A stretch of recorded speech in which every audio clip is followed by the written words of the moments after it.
नमस्ते दोस्तों, स्वागत है आपका आपके पसंदीदा YouTube channel the explainer king पर। और आज हम बात करने वाले हैं 2026 की much awaited web series spider Noire के पहले एपिसोड की, जिसका नाम स्टेप इनटू माय ऑफिस है। तो बिना किसी देरी के चलिए इस शानदार एपिसोड की पूरी कहानी शुरू करते हैं। एपिसोड की शुरुआत में हमें 1930 के दशक के न्यूयॉर्क शहर का एक बेहद डार्क और ग्रिटी माहौल देखने को मिलता है, जहां हमारा मुख्य किरदार बेन रेली, जिसे निकोलस केज ने बेहतरीन अंदाज में निभाया है, अब कोई सुपर हीरो नहीं बल्कि एक थका हुआ और निराश प्राइवेट इन्वेस्टिगेटर बन चुका है। और कहानी की शुरुआत में एक फ्लैशबैक के जरिए हमें दिखाया जाता है कि कैसे बेन पहले द स्पाइडर नाम का एक सुपर हीरो हुआ करता था, जो हथियारों से लैस गुंडों से लड़ता था। लेकिन 5 साल पहले उसकी मंगेतर रूबी विलियम्स की एक दर्दनाक हादसे में मौत हो गई थी, जिसे कुछ गुंडों ने कार में बांधकर पानी में डुबा दिया था। और रूबी ने ही उसे सिखाया था कि बड़ी ताकत के साथ बड़ी जिम्मेदारी भी आती है। लेकिन बेन खुद को उसकी मौत का जिम्मेदार मानता है,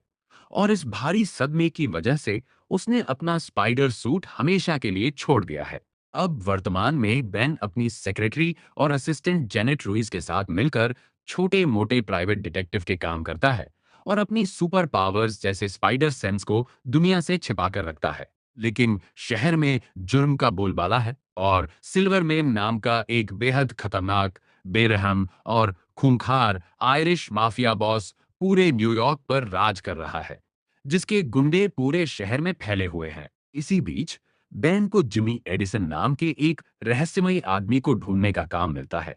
लेकिन तहकीकात करते हुए बेन को जल्द ही पता चलता है कि एडिसन कोई आम इंसान नहीं है, बल्कि उसके पास आग को कंट्रोल करने की भयंकर सुपर पावर पायरोकाइनेसिस है। और एडिसन अपनी इन्हीं शक्तियों का इस्तेमाल करके सिल्वर मेन की एक हवेली और ऑयल कंपाउंड को जलाकर तबाह कर देता है। लेकिन तभी पैट्रिक डोनेगल नाम का एक और प्राइवेट इन्वेस्टिगेटर पहुंचता है, और एडिसन को गोलियों से भूनकर उसकी जान ले लेता है। दूसरी तरफ बेन का पुराना दोस्त रॉबी रॉबर्टसन,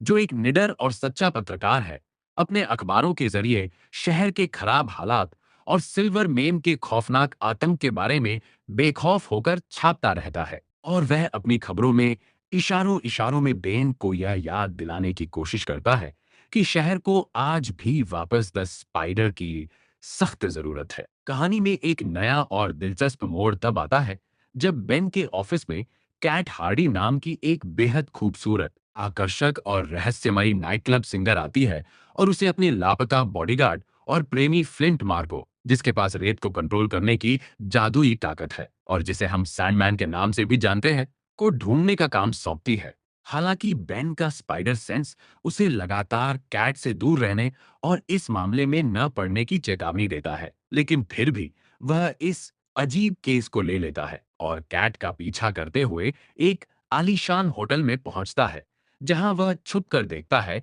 कि कैट शहर के मेयर अल्फ्रेड मॉरिस के साथ किसी खुफिया डील के लिए मिल रही है, जिसे बेन सबूत के तौर पर अपने कैमरे में कैद कर लेता है। इसी दौरान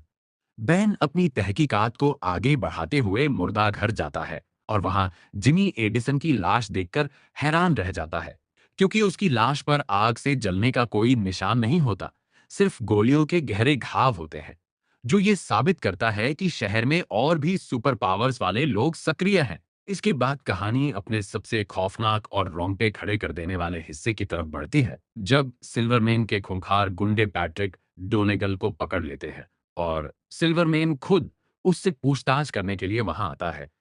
जहां डोनेगल के हाथ में बेरहमी से चाकू घोंपने के बाद सिल्वरमैन उसे बुरी तरह टॉर्चर करता है, और डोनेगल दर्द और डर के मारे सब कुछ उगल देता है कि उसने ही एडिसन को मारा था, और एडिसन के पास आग उगलने वाली सुपर पावर्स थीं। जिसके तुरंत बाद सिल्वरमैन बिना कोई रहम खाए डोनेगल का गला रेत कर उसकी हत्या कर देता है, और अपने गुंडों को आदेश देता है कि वो तुरंत मुर्दा घर से एडिसन की लाश लेकर आएं, और बेन रेली यानी दूसरे भी आई को भी जिंदा पकड़कर उसके सामने पेश करें। एपिसोड के बिल्कुल अंत में बेन द अल्कव नाम के नाइट क्लब में पहुंचता है, जो असल में सिल्वरमेन का ही अड्डा है, और वहां वह कैट हार्डी से मिलता है, ताकि उसे उस तस्वीर के जरिए ब्लैकमेल कर सके, जो उसने होटल में मेयर के साथ खींची थी, और केस की असलियत जान सके। लेकिन तभी वहां कैट का खतरनाक बॉडीगार्ड फ्लिंट मार्को अचानक आ जाता है, जो बेन को धमका कर वहां से भगाने की कोशिश करता है।